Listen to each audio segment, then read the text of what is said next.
Rebel star Krishnamraju భార్య political entry ఇవ్వనున్నారా? రాజకీయ రంగ ప్రవేశం ప్రకటన చేయనున్నారా అంటే అవుననే సమాధానం వినిపిస్తోంది. జరుగుతున్న పరిణామాలు కూడా ఈ అనుమానాలకు బలం చేకూరుస్తున్నాయి. సొంత నియోజకవర్గ నర్సాపురం నుంచి ఆమె పోటీ చేస్తారని తెలుస్తోంది. కృష్ణంరాజు జయంతి పేరుతో మొగల్తూరులో భారీ వైద్య శిబిరం ఏర్పాటు చేస్తున్నారు. ఈ కార్యక్రమం ముగిసిన తర్వాత రాజకీయ ప్రకటన చేస్తానని ఆమె స్వయంగా చెప్పడం విశేషం. కృష్ణంరాజు బీజేపీలో సుదీర్ఘ కాలం పనిచేశారు. నర్సాపురం నుంచి ఎంపీగా పోటీ చేసి గెలుపొందారు. కేంద్ర మంత్రిగా కూడా వ్యవహరించారు. ఆయన చనిపోయిన నాటి వరకు బీజేపీలోనే కొనసాగారు. ఒకానొక దశలో జనసేనలో చేరతారని ప్రచారం జరిగింది. పవన్ కళ్యాణ్ ను పలు సందర్భాల్లో అభినందించారు కూడా. అయితే ఆయన అకాల మరణంతో భార్య శ్యామలాదేవి ఎంపీగా పోటీ చేయాలని ఆసక్తి చూపుతున్నట్లు తెలుస్తోంది. గత కొద్ది రోజులుగా ఆమె రాజకీయాల్లోకి వస్తారని ప్రచారం జరుగుతోంది. ఈ వ్యూహంలో భాగంగానే ఈసారి కృష్ణంరాజు జయంతి వేడుకలను భారీగా ఏర్పాటు చేస్తున్నట్లు తెలుస్తోంది.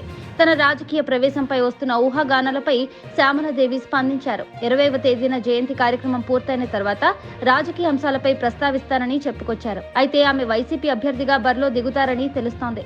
ఇప్పటికే వైసీపీ హైకమాండ్ ఆమెను సంప్రదించిందని, సానుకూలంగా స్పందించడంతో నర్సాపురం ఎంపీ టికెట్ ఇచ్చేందుకు జగన్ గ్రీన్ సిగ్నల్ ఇచ్చినట్లు సమాచారం.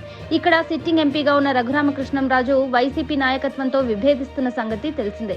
ఆయన మరోసారి ఎంపీగా పోటీ చేసేందుకు సిద్ధపడుతున్నారు. టీడీపీ, జనసేన ఉమ్మడి అభ్యర్థిగా పోటీ చేస్తారని ప్రచారం జరుగుతోంది. అందుకే బలమైన అభ్యర్థిని దించడం ద్వారా రఘురామకృష్ణంరాజుకు చెప్పాలని జగన్ భావిస్తున్నారు. అందుకే కృష్ణంరాజు భార్య శ్యామలాదేవిని ఒప్పించినట్లు తెలుస్తోంది. అయితే ఈ శ్యామలాదేవి ఆసక్తి వెనుక కుటుంబ సభ్యుల మద్దతుందా లేదా అన్నది తెలియాల్సి ఉంది. గోదావరి జిల్లాలో కాపులతో పాటు క్షత్రియ సామాజిక వర్గం కూడా ఎక్కువే. కృష్ణంరాజు భార్య శ్యామలాదేవిని బరిలో దించడం ద్వారా క్షత్రియ సామాజిక వర్గ ఓట్లకు గాలం వేయవచ్చని జగన్ భావిస్తున్నారు. అటు ప్రభాస్ అభిమానులను సైతం ఆకర్షించవచ్చని అంచనా వేస్తున్నారు. తద్వారా పవన్ ను దెబ్బకొట్టాలని భావిస్తున్నారు. శ్యామలాదేవి గాని పోటీ చేస్తే ఉభయ గోదావరి జిల్లాల్లో రాజకీయ సమీకరణాలు శరవేగంగా మారే అవకాశం ఉంది. అయితే ఇంతకీ శ్యామలాదేవి ఏ ప్రకటన చేస్తారోనన్న ఉత్కంఠ అయితే కొనసాగుతోంది. 2 రోజుల్లో దీనికి తెరపడనుంది.